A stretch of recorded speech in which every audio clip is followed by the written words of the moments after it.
This is the dollar Swissy. I mainly trade the Euro USD, but I do use this pair for correlation. And as you can see, for the last few weeks, whilst price was going clearly up in a channel on the Euro, it has been clearly moving down. And I've placed the upper trend lines as many touches as I could find. Where did price stop today? Well, within a fraction of this upper trend line. The lower trend line is a little bit messy, but again, I've gone for the most touches I can find. And this was that major line in the sand, 90, 20 and 90 just below. We are in a clear down channel, and once again, were you able to catch these moves when price comes back up to the trend line? Really, you can look simply at the trend line in a lot of these trades, but we then look for added confirmation as before with the horizontal support.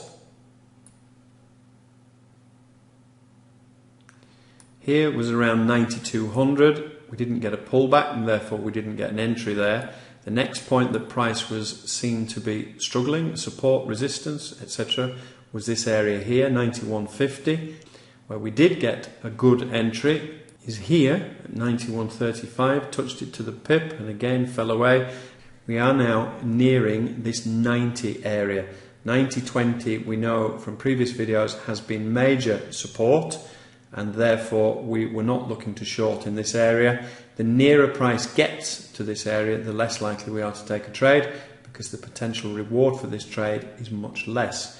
If price continues to fall, we will look for a break and a close below 90, then a pullback to the top of the channel with a view to further falls. If price is to break out and move back up, we then look for a breakout trade, which I will cover later on. This is the dollar yen. I don't trade it that often. It's one of my reserve pairs, but we were looking in Forex Mentor Pro the other day for a pullback to 8200. And once again, the reason is it's a whole number, psychological number. It is previous support and resistance. If we scroll over to the left, you can see how here it was major resistance. Price failed to break. Around this area, we have had many instances going back into 2011 when this has been an important area. Therefore, since the turn of the year, price has gone up clearly in a straight line. Where was the intersection of support and resistance? On multiple reasons, here at 8200.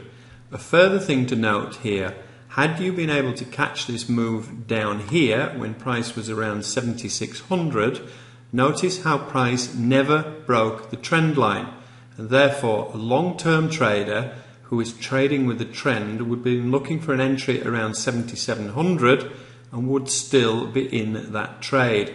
700 pips at the peak and at the current 600 and odd pips. And a long-term trader would only be looking to exit this trade once price breaks the trend line. And what they would also do is if price has moved up, they would have moved their stop from initially down here, and then as price moves up and makes the first pullback, they would have gone to here. The next pullback, they would have gone to here, as in here, and the next pullback, they would have gone to here, and the next pullback to here. So possibly they took themselves out here, but that is a huge gain from a potential move with a 50 pip stop for a potential 750 pip gain.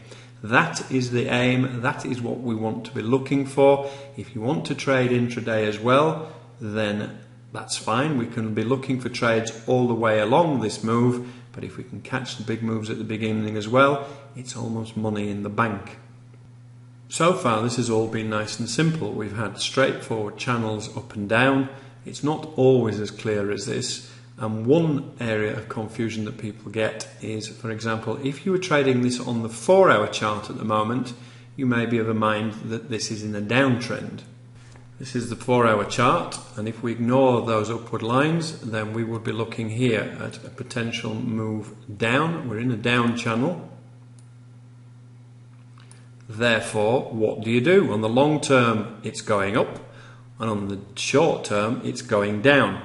Well, once again, 8200 therefore was multiple reasons to take this trade in this area because of the fact it was the bottom of this trend line, that intersection, and this trend line. Because again, what has price been doing? it's been coming down, going up, coming down, going up.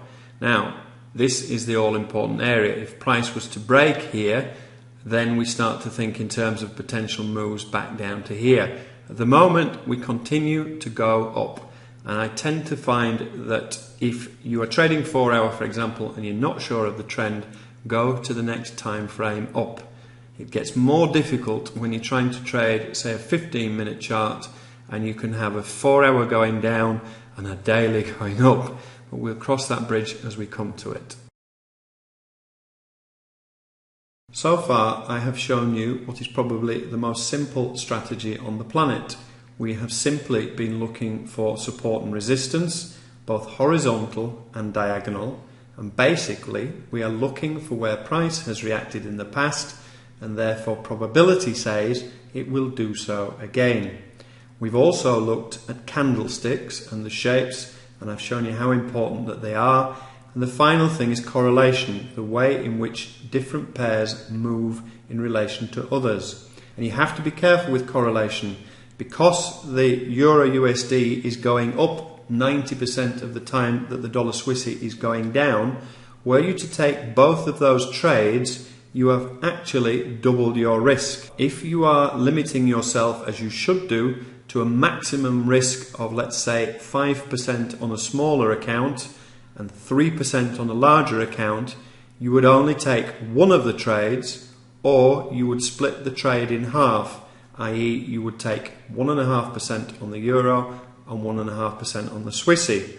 There's no real point though, because then you're paying two lots of spreads. I prefer the Euro USD. It normally has a bigger daily range, and to me I find it more predictable, and it is the more traded pair of the two.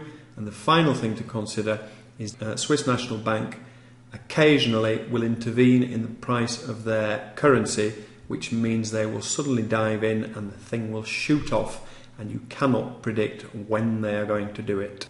In the next few videos, I'm going to show you lots more potential indicators, and the way that you should treat this is almost like a supermarket. Choose the indicators that you think will suit and will help you, and add them to this particular strategy. If you find that the strategy is not suitable for you, then drop it. If you can simply trade from support and resistance, and you have the patience and discipline to do so, you can make a profit simply from doing this. But that's the idea. The way that we go forward, we will build on this, we will add different indicators as we go along, and then you make your own decision as to the strategy that you think suits your personality, your risk factor, your stress levels, etc.